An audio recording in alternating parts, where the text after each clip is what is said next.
Good evening. This is The Report with me, John Rees. In tonight's programme, we'll be looking at the current situation in the Central African Republic, a year after deadly battle in the capital city. We'll also be discussing the volatile situation in Libya, as well as the rest of today's top stories. But first, Islamophobic rallies in the German city of Dresden have been attracting increasing numbers over the last couple of weeks. The organisers are called the Patriotic Europeans against the Islamisation of the West, and they demand an end to what they claim is the growing influence of immigrants and Islam in Germany. They have, however, been met by a growing number of even larger counter-demonstrations. Emine has more on this story.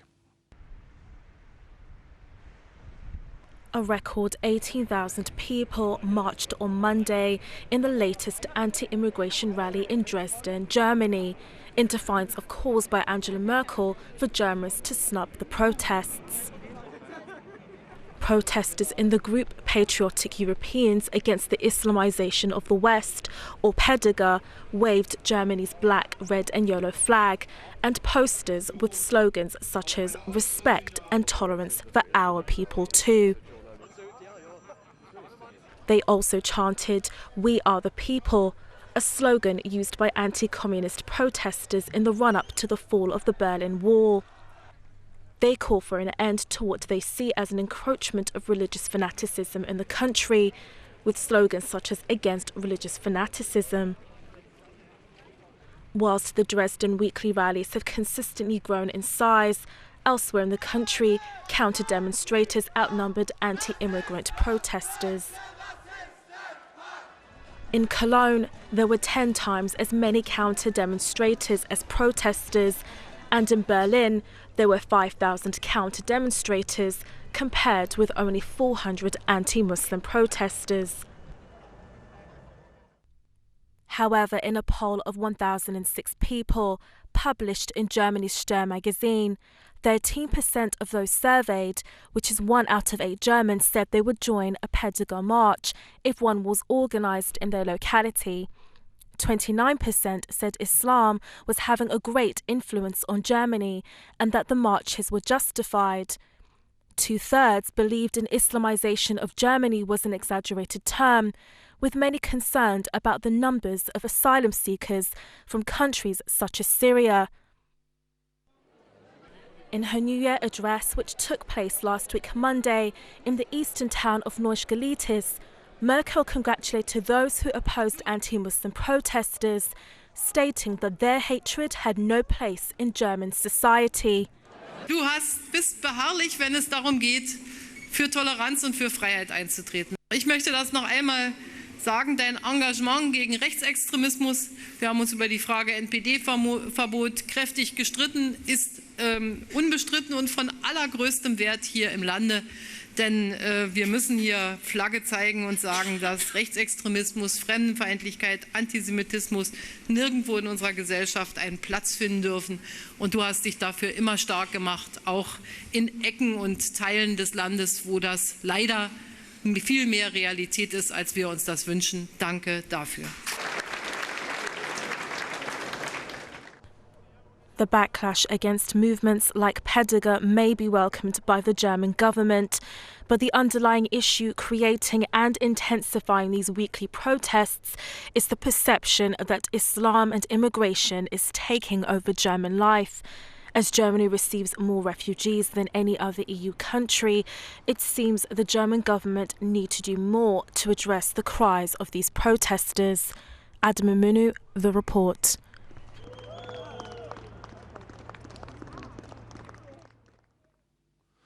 Well, joining me to discuss the situation in Germany on Skype is Emine Aslan, who's an anti-racist activist at Schauhin.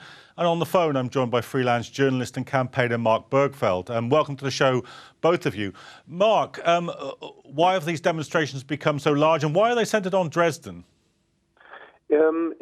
In the course of the last few years, we have seen a massive backlash against Muslims in the mainstream press, from the Spiegel, which is a left-leaning magazine, to the other mainstream press, like the Frankfurter Allgemeine, all the way to the far right and right-wing Bild newspapers. We have also seen how 2 years ago, Marwa, a Muslim woman, was murdered in Dresden.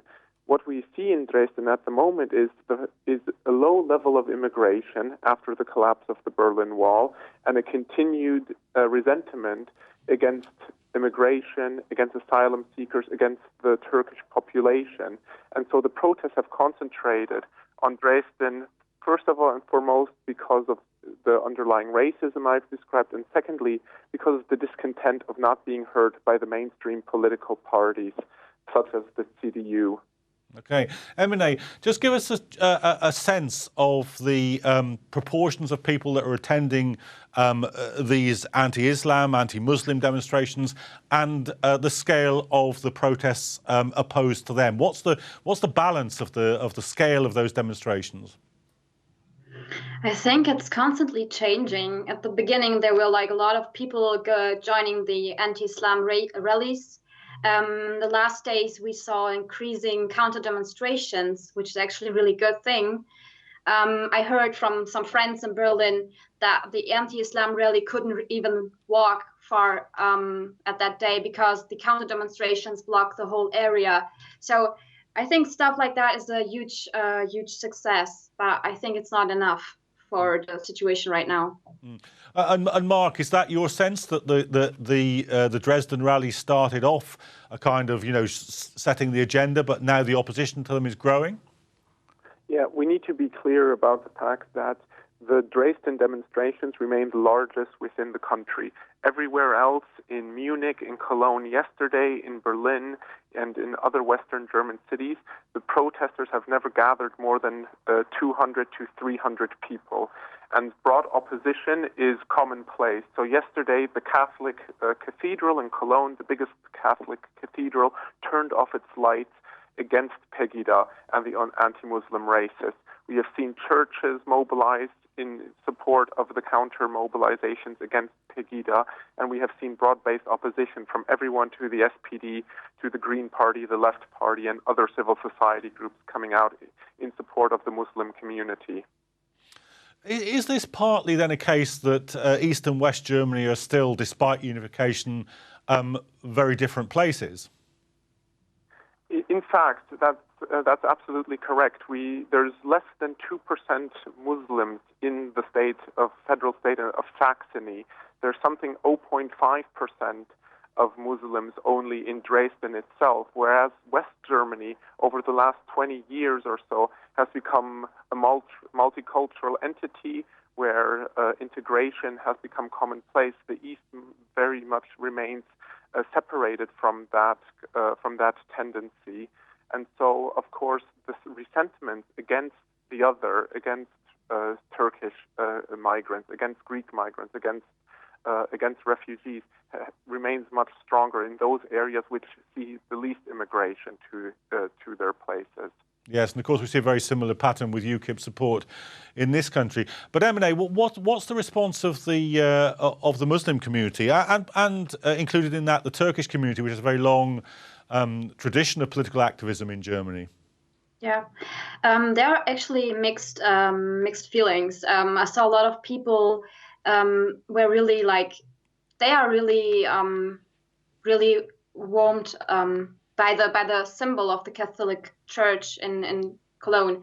When they turned the lights off, a lot of Muslim friends posted on their social media platform that this was an awesome sign and that we need more of this and stuff like that. People are really touched by that movement and by a lot of people going on the street. But at the same time, I hear a lot of critics too. For example, because of the problem that people go to the demonstrations, but some stuff isn't really addressed by the name racism. We hear a lot of talking about xenophobia and stuff like that, but we don't really create the discourse about racism in Germany enough, and that's a critique coming from the Muslim community or the Turkish community as well. But also, as I mentioned, there are a lot of people really touched by the increasing counter demonstrations. Mark, do you think that's a problem? Emine seems to be suggesting that there should be a more forthright language used, that we should call things by their proper names in opposition to these groups. She's absolutely correct in that respect. I would argue that one of the main blind spots of the German population, as well as the German left, as well as Merkel in her speech that you just showed on television before. They don't name anti-Muslim racism, Islamophobia. Islamophobia and the underlying causes of Islamophobia are not addressed whatsoever.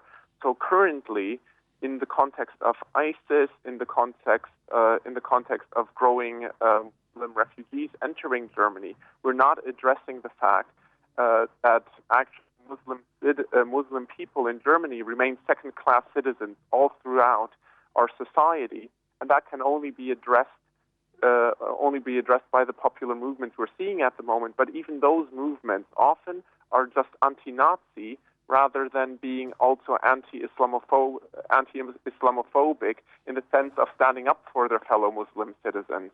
Mm. And what's the position of Die Linke been on this? Because that would be the main kind of party with parliamentary representation that you'd expect to be taking a lead in this, is it?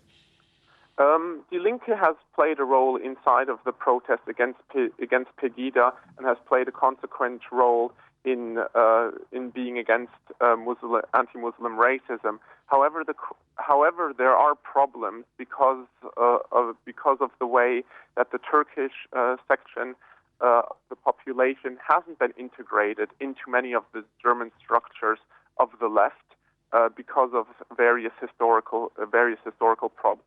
So there's much work for the left. There remains a lot of work to be done for the left in this country, and in particular of how we work together with Muslim groups on a grassroots level or at a community level, and to what extent we understand the problems that Muslims face and the racism that Muslims face today.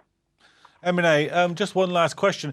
Often when these movements get on the streets, the demonstrations themselves may be peaceful, but there's often a knock-on effect in terms of attacks on mosques or even attacks on individual Muslims. Is that happening? Yeah, it is happening. Like, I think last week there were again 2 attacks on mosques, and also there was a school, I think it was in Berlin, where they painted on the walls like Turkish people go out, Turkish people are like garbage, and Turkish people can't be German and stuff like that. But at the same time, we don't need to forget that also refugee shelters are still being attacked, and there's also not just a anti-Islamic or anti-Muslim racism happening through these demonstrations, but also a anti-Black racism and different kind of racisms against people who seek who come to Germany to seek asylum. So I think those demonstrations are just a symptom of a larger problem in Germany. Okay. Yeah. Well, Mark Bergfeld and Emine Aslan, thanks very much for joining us on that subject. But that's all we've got time for in this part of the programme.